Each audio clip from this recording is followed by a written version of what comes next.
Hello everyone. Today's video is about Pierre Bourdieu. Pierre Bourdieu was a French sociologist and public intellectual who has made contributions to the field of education, cultural studies, anthropology, media studies, popular culture, and arts. So first of all, let's look at the concepts of various capitals that has been put forward by Bourdieu in sociology. So the different kinds of capital according to this classification are social capital, cultural capital, and economic capital. Social capital can be understood as the set of social privileges that one might have, such as one's gender or caste, that might ensure his or her access to a variety of resources. Cultural capital, on the other hand, comprises the social assets of a person, including his or her education, intellect, style of speech, style of dress, etc. So, somebody who is more educated, more intelligent, or more fashionable can be said to have a higher cultural capital than the other person. The role played by cultural capital is that it promotes social mobility in a stratified society. As opposed to cultural capital, we have two major forms of capital. First is economic capital, which includes mainly economic resources or financial resources such as one's wealth, which includes one's money, assets one owns, and the land one owns. Then we have social capital. Social capital includes the networks of relationships among people in a society. So, among these relationships, even potential relationships that one might have, that is, any relationship that could be forged in the future, also comes under social capital. The idea behind cultural capital is that the accumulated cultural knowledge confers social status and power to the individual. Now, cultural capital comprises both material and symbolic goods. What constitutes cultural capital is thought of as rare and worth seeking. And this concept has been coined in the essay Cultural Reproduction and Social Reproduction by Pierre Bourdieu and Jean-Claude Passerson. They use this term to explain the differences in the level of performance and academic achievement of children in the 1960s French educational system. Now, within cultural capital, we have three subdivisions. First is embodied cultural capital. Embodied cultural capital comprises the knowledge that is consciously acquired or passively inherited through socialization or through exposure to culture and tradition. For example, somebody's linguistic cultural capital. Example is the mastery of a language that somebody has, which is either a product of one's exposure to a particular community or to a particular culture, or it can be acquired, it can be learned. Embodied cultural capital is acquired over time and is a product of the cultural influences in one's life. Then we have objectified cultural capital. Objectified cultural capital, as the name suggests, refers to cultural capital in material form. It consists of a person's property. Example, you have a work of art that is possessed by somebody or a scientific instrument.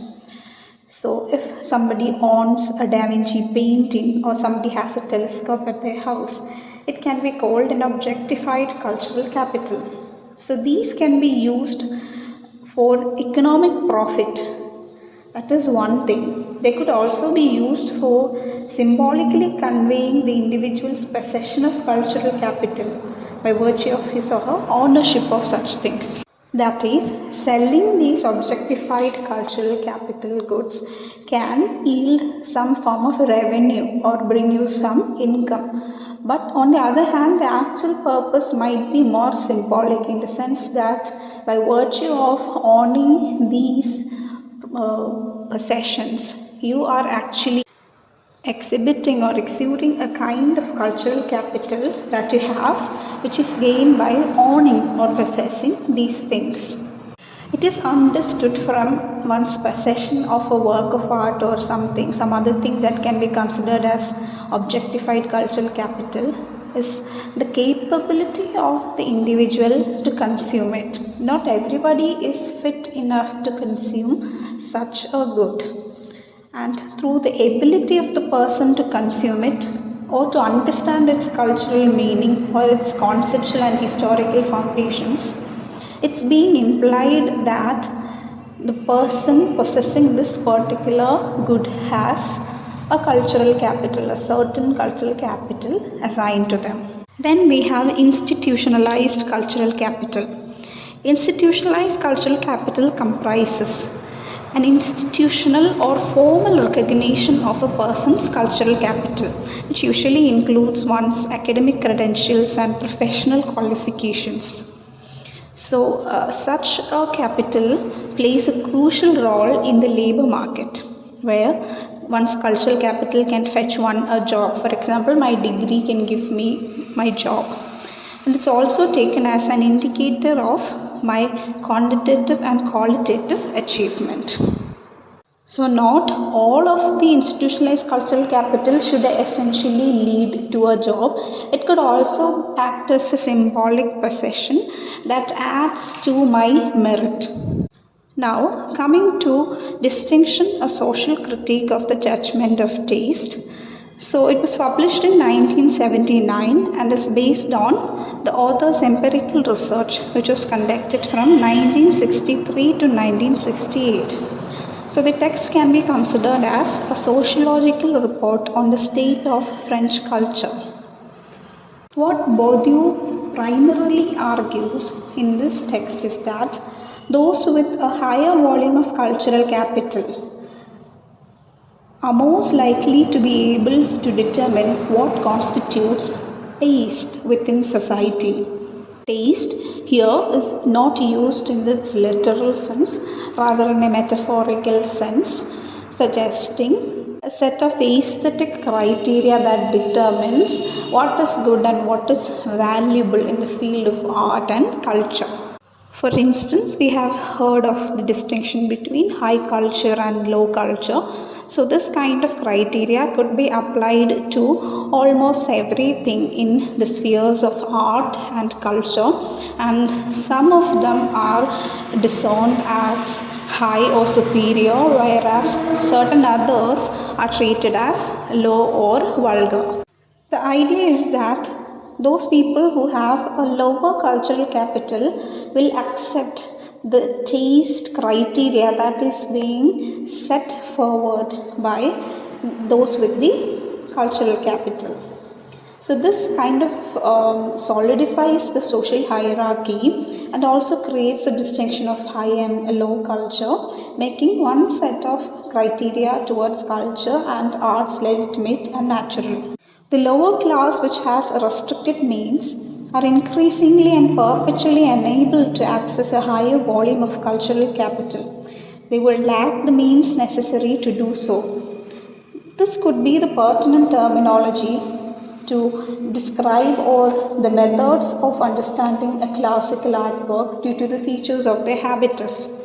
So, if you already lack the cultural capital, you are unable to access more or even to come up with a relevant terminology to describe the various aspects of it, or even to introduce the methods of understanding or analyzing these artifacts.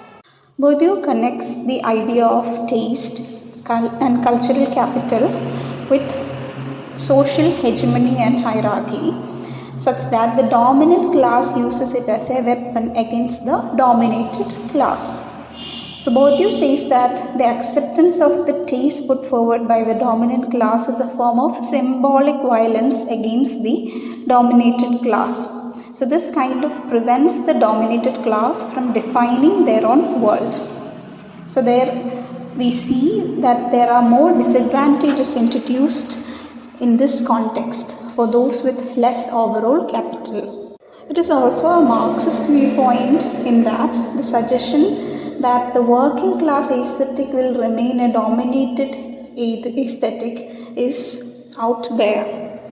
So the working class aesthetic is rather obliged to define itself in terms of the dominant aesthetics set by the ruling class. On the other hand, the aesthetic choices made by a person would be linked with or understood as an indicator of one's social class, thereby creating class fractions or class-based social groups. So you can see that a particular social class will be judged making on the type of choices they make based on their taste. Some are deemed tasteless and some are considered as having a superior taste. So this operates not only within the world of the grown-ups or adults. These kind of values and thinking are instilled in children. They are even taught the same thing in schools. So you should remember that Bourdieu was a sociologist who worked with education and produced sociological reports. So he kind of engaged with areas and topics which were originally thought non-quantifiable, or areas which could not be perceived as producing empirical studies. So his expertise in the area of education also gives this argument that the children are also taught certain ideas in relation to taste is valuable here. So the education system also guide children to their appropriate social position by enabling this system of taste cultivation and inheritance. And the child internalizes certain preferences for these subjects and behaviors as it is suiting or as it suits the kind of social class that the child hails from. So one class of generations will develop aversion towards the preferred objects and the taste of the other class. There is a certain disgust that the higher class develops towards the preferred objects and tastes of the lower or the dominated class. This is how taste or one's cultural capital contributes to the creation and preservation of cultural hegemony. So what Bourdieu says is that instilling and acquiring cultural capital is used as an insidious mechanism to ensure social reproduction as well as cultural reproduction of the ruling structure. So the replication or reproduction of social hegemony at cultural level is being presented by Bourdieu in this text. As the child is taught at a very early age regarding these tastes and as to what taste is good and what is not, such thinking or such thought processes are deeply internalized in the individual. And social reconditioning of taste will thus prove to be very difficult. It also impedes social mobility, prevents one person to have access to a transformation from one social class to a higher social class. And also the refined aesthetic preferences, the so-called refined aesthetic preferences of the dominating class or the dominant class are privileged over the crude, vulgar and tasteless choices of the dominated or the lower class.